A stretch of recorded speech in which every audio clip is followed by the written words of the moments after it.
Yeah, I mean, first off, good morning. And, after looking at the tape and everything, really proud of some of the efforts that we put down in all three phases. Obviously, quite a bit that we need to clean up, but really good Auburn football team. There's a reason that they're ranked as high as they were. Was really proud of the way our kids fought and battled, especially in the trenches on the offensive side against a really stout four-down front. To only have minus 20 yards on 5 sacks. If you would have told me that a week ago, would have signed up for that right away. But when things are right in all three phases, things look really, really good. When things are wrong, obviously, leads to some breakdowns that we need to get cleaned up. All things are within our control. But, those are things that we are in control of, things that we can clean up, and looking forward to a great week of preparation for homecoming and all the alum and everyone coming back. An exciting atmosphere at Dick Stadium this Saturday. I thought Dustin seemed to be settling in pretty well, especially in the first half. Just talk about it there.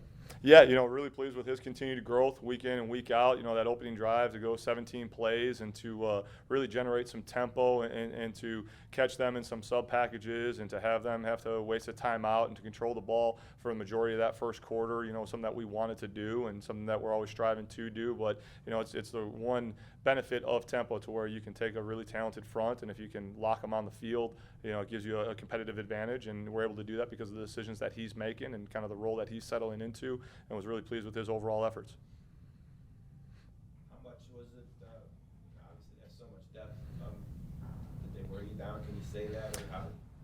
A combination of a lot of things. We just had some mental errors, some just detail things. We're against a really good opponent like that with the size, speed, strength combination that they have. The smallest details we knew could be catastrophic and were.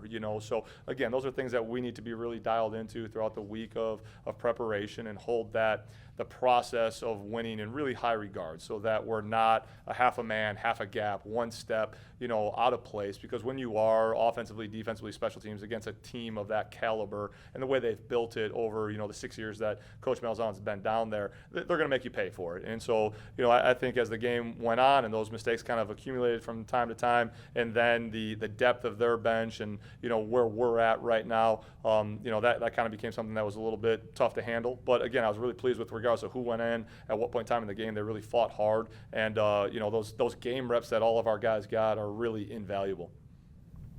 And were there any significant positives that you saw you could take away from this game, or any specific guys that jumped out on film yet? I think one major positive was our third down conversion rate. We went into that thing that I believe we talked about last week. We're at 33%, and that was a defense that was holding opponents to 21% going into it, and to leave that thing with a 50% conversion rate on third down is something that we can build upon. And again, obviously, if you're doing that, first downs lead to tempo, and tempo leads to the advantages that we can build off of.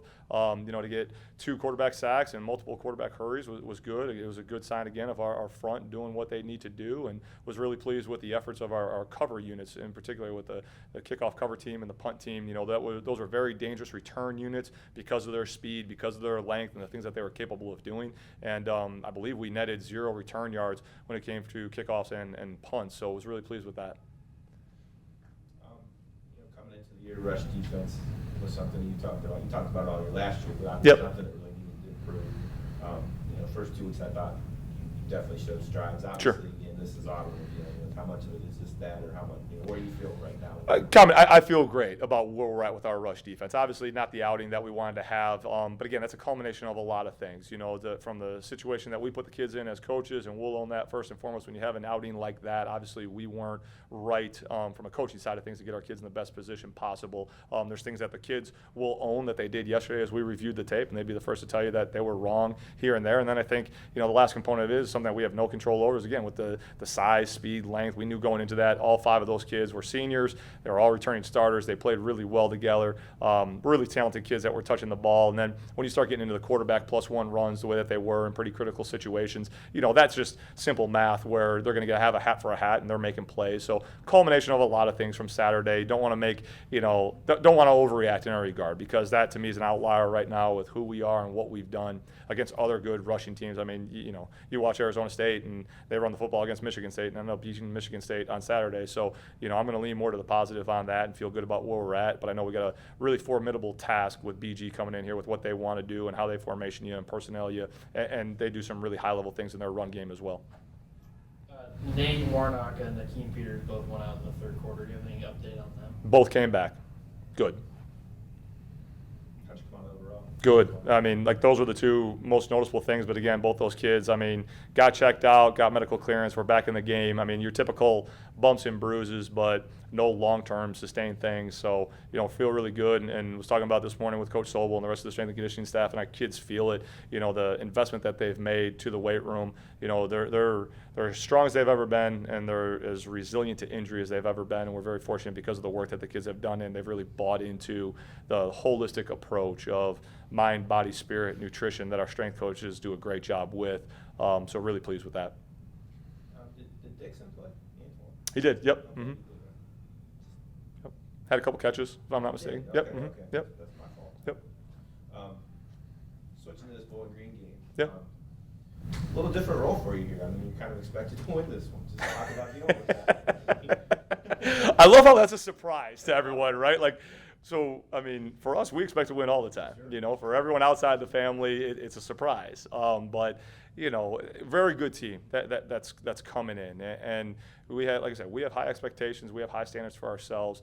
Outside noise, hey, we were 35-point dogs going into last week, but the guys in the locker room believe that we could win. I don't know what the line is or what the expectation is, but I think we're favored in this week, which is, I mean, it's great. It's signs of growth, signs of improvement. But again, at the end of the day, that doesn't matter. And I know Coach Leffler and his staff have done a tremendous job. They're killing it on the recruiting trail right now, and you can see that their kids are playing exceptionally hard as they're building that program and their likeness and what they want to do. And the same way that we laid down the underdog card last week and went into a homecoming environment last week, and I'm sure it's the same conversations that are going on in Northwest Ohio right now. I mean, they're going to play to that, and we know that we're going to have to match their intensity coming in, and they play hard, so from start to finish. You've seen that through the first 3 weeks against all their opponents. They're really, really well coached. They're disciplined, and so regardless of, we're favored, we're not favored, whatever the case might be, we got to be right with what we can control, and expect to have a great afternoon at Dick Stadium, and expecting to have a great turnout and great fans, and a lot of alumni are coming back. So should be a fun afternoon of a really competitive football game. And we talked about how well Dustin was playing. Can you speak a little bit about the mentality of bringing Woody in when you did and what the reasoning was there? Yeah, I mean, again, we have two really good quarterbacks. We're going to go through the song and dance each and every single week, and we want to know the psyche of one guy and how it affects the other guy. To channel a Kent State alum, I'm not going to say anything bad about either one of them. They both handled it really good. So hopefully we can get to the point to where we stop talking about this and we go forward. But Woody's done a great job with everything, and I think the way that he performed to go in an adverse situation and throw a dart for a touchdown speaks to anything else. What he's putting on tape shows the way that he's handling everything, and the way that the team is responding has been really, really positive. Look, you kind of touched Bowling Green a little bit. Yeah. Talk a little bit more about them, just kind of specifically what they bring. Well, offensively, you can tell that they want to go in a direction to where they want to get some big people on the field, right? I mean, there are a lot of tight end sets, utilizing their personnel and formations in a lot of different ways, pretty advanced in the run game, really doing a good job with that. Defensively, they're very multiple. They present a lot of different challenges with coverages, with schemes, with pressures, with fronts. And then again, they're overachieving and playing really, really hard on special teams, so they stress you out in a lot of different ways. And we got to be prepared. We got to be right as we go forward. Talk about the timing of the game, kind of sandwiched in the middle of your non-conference games. A homecoming game, your MAC Austin, it's a huge game. Sure.